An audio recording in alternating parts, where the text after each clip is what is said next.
जो कुछ भी हुआ, ये कह सकती हूँ कि बहुत बुरा हुआ, बहुत अफसोसनाक हुआ। जितना अफसोस किया जाए उतना कम है। एक नजर अपने माशरे पर जरा डालिए और सोचिए, जो कुछ भी हुआ, क्या वो पहली बार हुआ?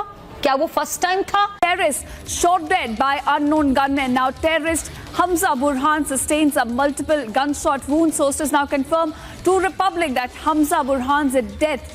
जी हाँ, एक और आतंकी जो भारत की मोस्ट वांटेड लिस्ट में था, उसे किसी अज्ञात ने ठिकाने लगा दिया।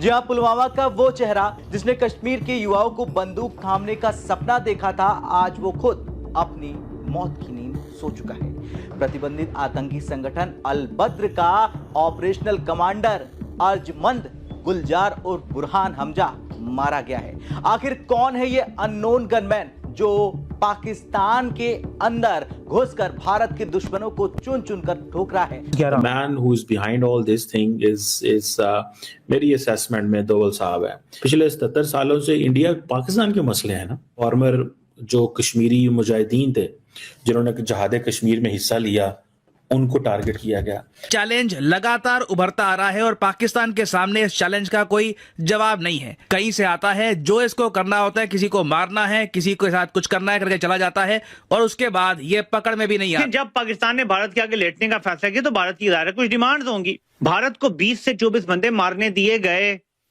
ठीक है। हमारी सरजमीन पर भारत कार्रवाइयां करता रहा गुज़श्ता 2-2.5 सालों से। जब तक जनरल आसिम मुनीर आया है, भारत के लिए ये खुला मैदान छोड़ दिया गया। दोस्तों, अननोन गनमैन फिर लौट आया है। जालिमों, अननोन गनमैन फिर आ गया है तुम आतंकियों की कब्र बिछाने। दरअसल पुलवामा का मास्टरमाइंड बुरहान हमजा, इसको किसी ने इसके ऑफिस के अंदर घुसकर दिन दहाड़े ठोक दिया। अब ये अननोन गनमैन का काम है। वैसे तो चीमा साहब कह रहे हैं कि इसके पीछे डोभाल साहब का हाथ है। पाकिस्तान में कुछ भी हो जाए, डोभाल जी ने करवाया है।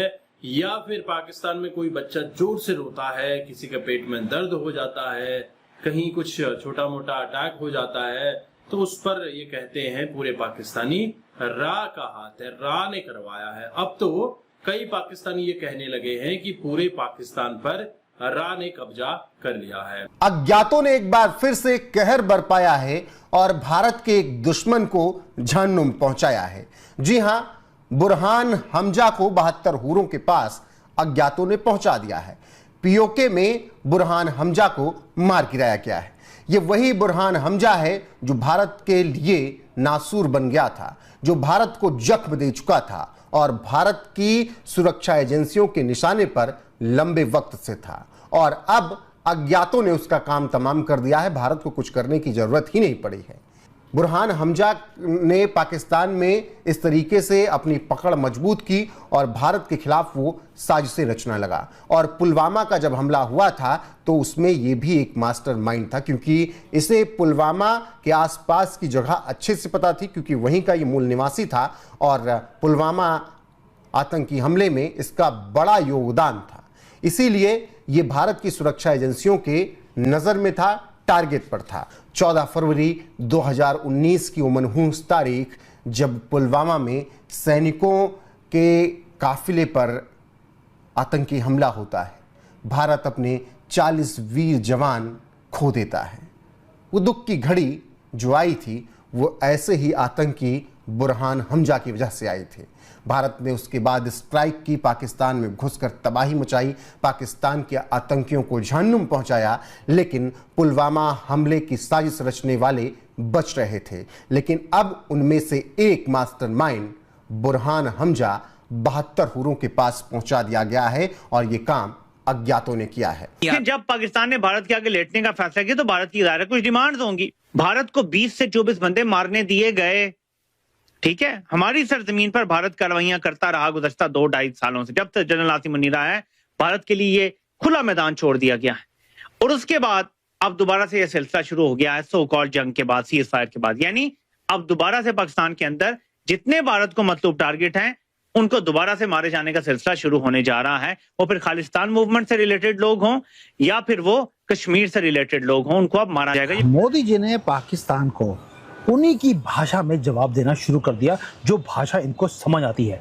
मैंने पहले बोला था पाकिस्तान के साथ अब जिहाद इनको करना आता है, तो मोदी जी ने जिहाद के खिलाफ जिहाद करना शुरू कर दिया। यानी कि जो पाकिस्तान जो हमेशा हंट करता था, आज इनका हलाला होना शुरू हो गया है, वो भी पाकिस्तान के अंदर। ये इतनी बड़ी ह्यूमिलेशन है पाकिस्तान के लिए जो ये सहन नहीं कर सकते। वैसे तो वो कहते हैं यार क्या हो गया, गोली तो चलाई है कोई, या जूते ही तो मारे हैं, हमारी इज्जत होना उतार दी। चलिए, अब प्रधानमंत्री मोदी वो साइलेंटली आंसर दे रहे हैं पाकिस्तान को उसी भाषा में जो इन्होंने हमारे साथ किया था 26/11। Man who is behind all this thing is मेरी असेसमेंट में दोवल साहब है। पिछले 77 सालों से इंडिया पाकिस्तान के मसले हैं ना। फॉर्मर जो कश्मीरी मुजाहिदीन थे जिन्होंने जहाद कश्मीर में हिस्सा लिया, उनको टारगेट किया गया।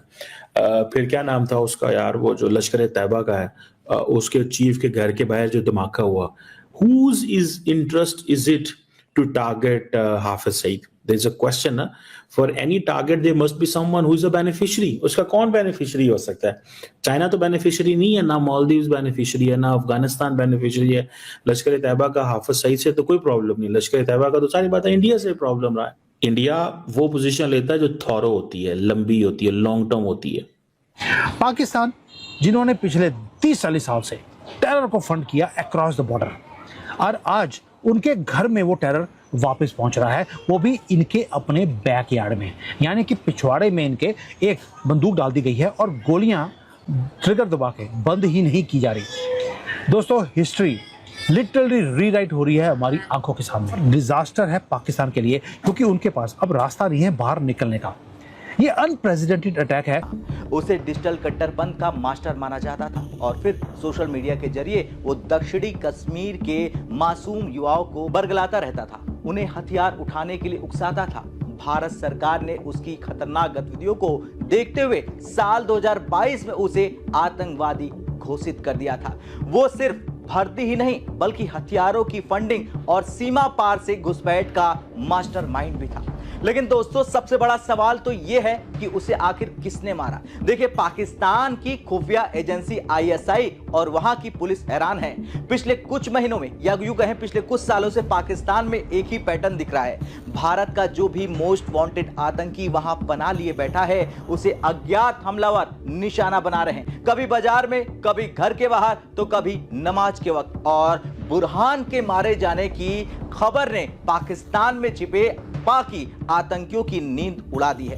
क्या ये वही अज्ञात ताकतें हैं जो सीमा पार जाकर इंसाफ कर रही हैं, या फिर ये पाकिस्तान का करा कराया है? देखिए, पुलवामा, शोपिया और अवंतीपोरा ये वो इलाके हैं जहां बुरहान का सबसे ज्यादा प्रभाव था। बुरहान वानी के बाद अब ये नया बुरहान यानी कि अर्जमंद जैसे चेहरे डिजिटल माध्यमों का इस्तेमाल करके घाटी की शांति भंग करने की कोशिश कर रहे थे। इसके खात्मे से न सिर्फ अलबद्र कमजोर हुआ बल्कि उन ओवरग्राउंड वर्कर्स यानी OGWs का मनोबल भी टूट गया जो इसके इशारे पर काम करते थे।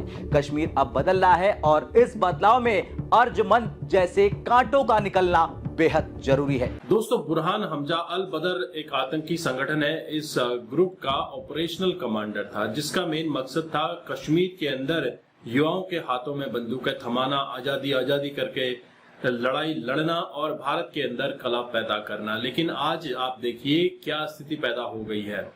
पुलवामा हमले के बाद किस तरह से लगातार ऐसे बदले लिए जा रहे हैं जो किसी ने सोचे नहीं थे। ये वो पुराना भारत नहीं है जो एक गाल पर थप्पड़ खाने के बाद दूसरा गाल आगे कर दिया जाता। ये गांधी का वो भारत नहीं है जहां पर ये शिक्षा दी जाती थी कि अगर कोई तुम्हारे गाल पर एक थप्पड़ मारे तो दूसरा गाल दे दो। यहाँ पर तो ये नया भारत पैदा हो गया है। नए भारत ने नया रूप ले लिया है कि अगर कोई तुम्हारे गाल पर थप्पड़ मारे तो उसका वही हाथ तोड़ कर रख दो।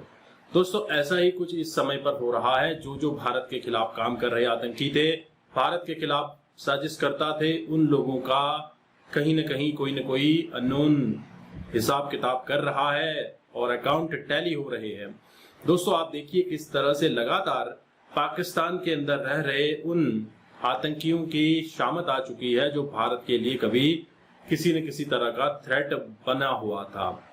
कभी कोई मारकर नाली के अंदर डाल दिया जाता है, कभी दिन दहाड़े उसके घर पे जाकर ठोक दिया जाता है, कभी आग लग जाती है, कभी उसके ऑफिस में जाकर कोई अननोन भारत का ये काम बड़ी बखूबी कर देता है। अब तो पूरे पाकिस्तान में राका आप समझ सकते हैं कि धुरंधर वहां बैठा हुआ है और इस धुरंधर ने जिस तरह के कारनामे किए हैं काबिल तारीफ हैं और जो जो भारत के खिलाफ षड्यंत्र करते हुए पाए जाएंगे उनके साथ इसी तरह का व्यवहार किया जाएगा। और आने वाले समय में ये और भी एग्रेसिव पोस्चर लेने वाला है, क्योंकि नए भारत ने एक नया रूप लेना और इसको एक नेशनल पॉलिसी बनाना स्वीकार किया है। दोस्तों, आज आप देखिए, भारत के दुश्मन भारत में हमला करने से पहले सोचते हैं कई बार। आप देख रहे हैं पाकिस्तान जो कह रहा था कि अगर पानी रोका तो हम खून की नदियां बहा देंगे, आज वही पाकिस्तानी अपनी प्रेस कॉन्फ्रेंस में कहते हैं कि ये हमारा मसला नहीं है, ये लीडरशिप का मसला है, हम इस पे कोई भी काम नहीं करेंगे। पाकिस्तान की आर्मी कहती है, क्योंकि उसे पता है ऑपरेशन सिंदूर में किस तरह से बहुत बुरा ठोका गया है और आने वाले समय में भी इसी तरह से ठुकाई होती रहेगी।